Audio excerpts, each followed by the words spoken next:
በእግዚአብሔር አምኖ ያፈረ ማን ነው? እግዚአብሔርን ጠርቶት ያልመለሰለትስ ማን ነው? አብርሃም ነውን? ኢዮብ ነውን? ዳዊት ነውን? ሙሴ ነውን?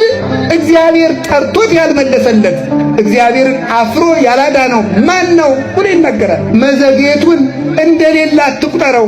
እግዚአብሔር ሲዘገይ የሌለ ይመስላል። ደመና ሲበዛ ፀሐይ የሌለ ይመስላል። ውሸት ሲበዛ እውነት የሌለ ይመስላል። መከራ ሲበዛ እግዚአብሔር የሌለ ይመስላል። ደመናውን ነፋስ ሲበትነው ፀሐይ መኖሯ ትታወቃለች።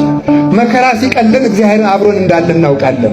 ስለዚህ እግዚአብሔርን በፍጹም ልብ እመነው። መጽሐፈ መክብብ ምዕራፍ 5 ላይ ወደ እግዚአብሔር ቤት ስትሄድ አትቸኩል፣ እግርህን ጠብቅ። እግረ ልቡናህን እግረ ሥጋህን እግረ ልቡናህን ጠብቅ። በአፍህ አትቸኩል፣ ፈጥነህ አስተማሪ፣ ፈጥነህ መካሪ አትሁን። መጨረሻ ላይ ተናገር። መጨረሻ ላይ ያልተነገረ ከመሰለ እንኳን ኋላ ተናገር። የሚናገር ሲጠፋ ተናገር።